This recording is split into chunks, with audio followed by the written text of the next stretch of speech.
As you know, I love bringing in guests and discussing about whatever with them here on TatianaThyme. Today I brought in a very special guest who I'll be interviewing and discussing about ... because you'll be finding out later on here on this very episode. Enjoy! Now, let's hear from our female students and their opinions on MCPS's rules upon female students, what their female inspirations are, and how they've been able to beat against all the odds. All right, go ahead and introduce yourself, your name and your grade. My name is Nabila Brown, and I'm a senior. What obstacles do you face being a female student? Honestly, I don't really feel like I face anything because I'm pretty supported here at Gaithersburg High School, and we live in a really good county, surprisingly, that this is the best it's get, but it's getting, we live in a pretty good county, so I feel pretty supported. I am the only girl in one of my classes, and that's a little daunting, but overall, it's still pretty fine. It's not like anybody isolates me or whatever. Honestly, I don't know. I feel like I don't personally face any discrimination because I'm a woman. Same goes for our county. Do you feel like our county helps us female students all over public schools? You're going first. Yeah, I think so. I did go to 2 high schools, and there really wasn't anything that happened to me because of my gender. Yeah. Okay. What kind of changes do you like to see as a female student? Maybe more women empowerment clubs. Although we do have, I forgot what it's called. It was Justice Warrior. What's the name of that? Just Warrior Girls or something. Isn't there a body positive club? Yeah, something like that. I honestly think we're fine. Maybe better pads. The pads kind of suck. If you forget a pad, but I honestly think it's fine. I think we're doing good. I don't know what other people have to say, but I personally am fine. What type of field of work are you interested in? And in that field, what kind of obstacles do women face? I'm interested in either becoming an art teacher or just an artist, and I feel like women are pretty supported in that field because it's mostly women, especially as a teacher. I guess the pay could be better, but other than that, I don't think there's much discrimination becoming a teacher because it's mostly a women dominated field, I'm pretty sure, as with artists. Who you guys looking for? Who's your female inspiration and which female leader do you look up to? I really look up to my 3 art teachers, Miss Karis, Miss Moon, and Miss Kujel, because they're just really supportive of me becoming an artist, obviously because they're an art teacher, but still they take special interest in me and answer any questions I have, and they're just very warm and welcoming, and I really, really love them. And yeah. And the last one, just a bonus. Is there any way you've beat against the odds as a female student? Just anything? I don't think so. Sometimes I'm the only girl in the math class. I say sometimes. There's only 2 times. When I was in elementary school, I was the only girl, and right now I'm the only girl in AP Calc BC, and I feel kind of cool about that one. I feel I brag a little bit sometimes. Oh, nice. It's definitely challenging, but I have a friend or 2 in the class, and my teacher, he's Mr. Duncan, so he doesn't discriminate. He's rude to everybody, so it's fine. Okay, go ahead, introduce yourselves and your name and your grade. Hello, my name is Pranay Kave, and I'm a senior. Hello, my name is Sophia Hasrat, and I'm also a senior. Okay, first question. What obstacles do you face being a female student? I feel like something I've experienced a lot throughout my high school career is being underestimated by a lot of my peers. Sometimes I felt that the way others directed information towards me was condescending, and I've felt that I've often been corrected by other people on topics that I ended up being right about.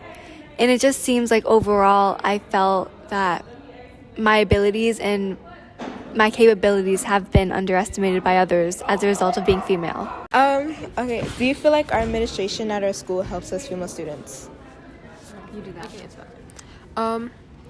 I think it depends. Our administration is very male dominated. So in that sense, just like how Sophia mentioned before, there is that level of like condescending, and especially with us being teenagers as well.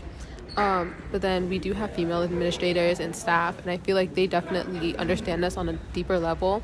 And it's them who kind of really help us out the most. Same goes for our county. Do you feel like MCPS helps us female students? I believe that there are a lot of student-led organizations that help to combat what me and Brene were talking about before. But again, it being student-led is kind of the key word there, because I'm not seeing a lot from the school board and other institutions that are put in place at MCPS. I've noticed that a lot of things used to really bring up women and help female students is, again, student-created, student-led, and that often leads to these organizations not being taken seriously by MCPS as well, because it's, again, student-led. Yeah, I think MCPS tries, but they don't do a very good job. And then just like how Sophia mentioned, a lot of these efforts are student-led, and with those, MCPS doesn't always like to be cooperative. I'm part of a student-led organization called Womenstrel in Montgomery County, and we have tried to like reach out to MCPS and like connect with them and maybe try and, you know, collaborate on some projects and just, you know, try to make things a little bit better.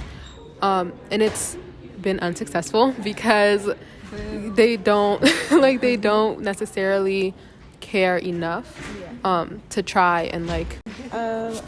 What kind of changes do you like to see as a female student?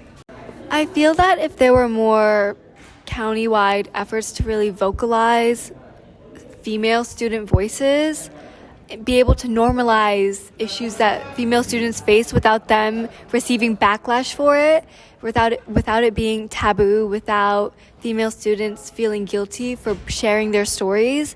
I really think that that would be the first step to improving the disparities we see between male and female students in MCPS.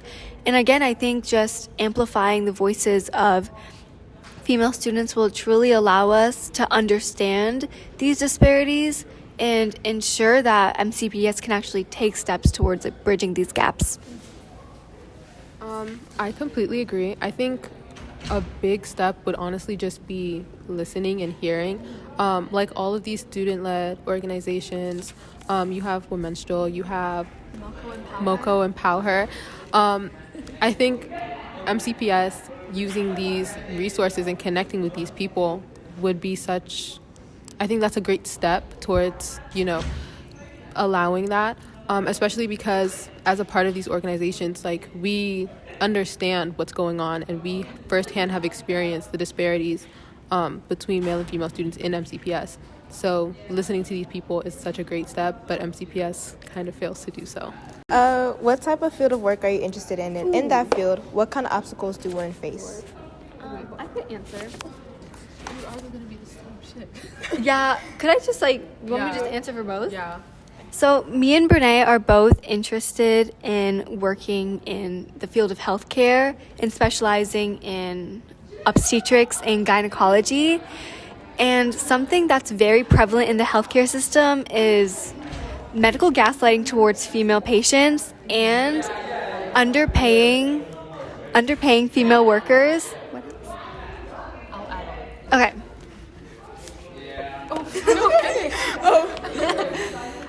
And I truly believe that a lot of issues in healthcare arise from not taking women seriously, whether it is the patient or the worker.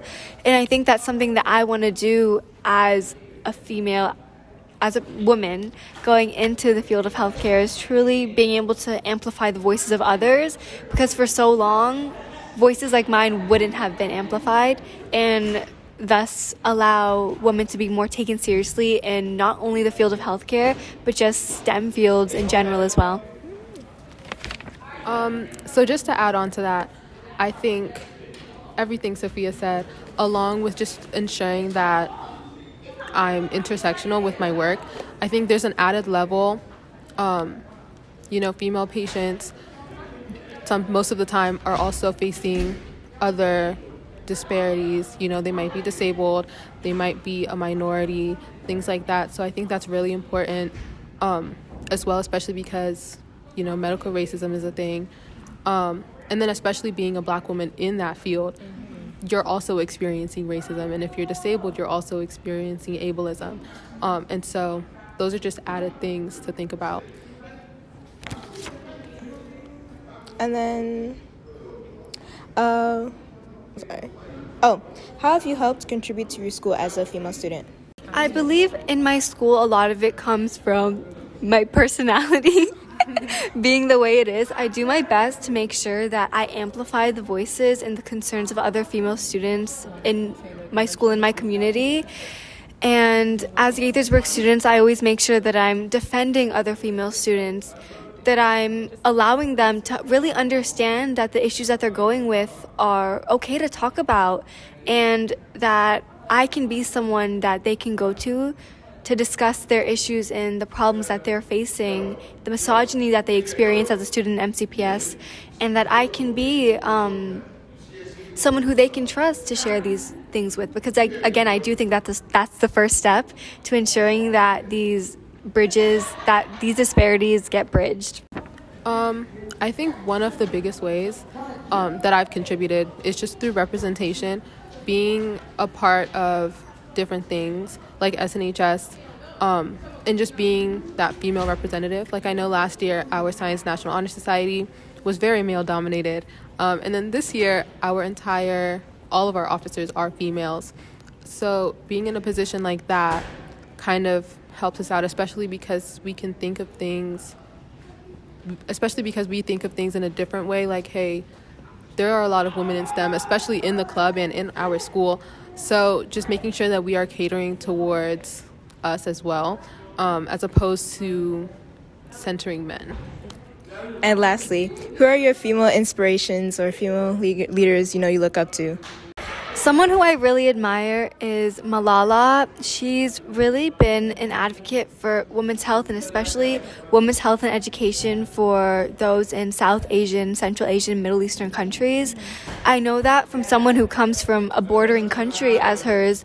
I completely understand the lack of access that women have to education and to pretty much basic human rights.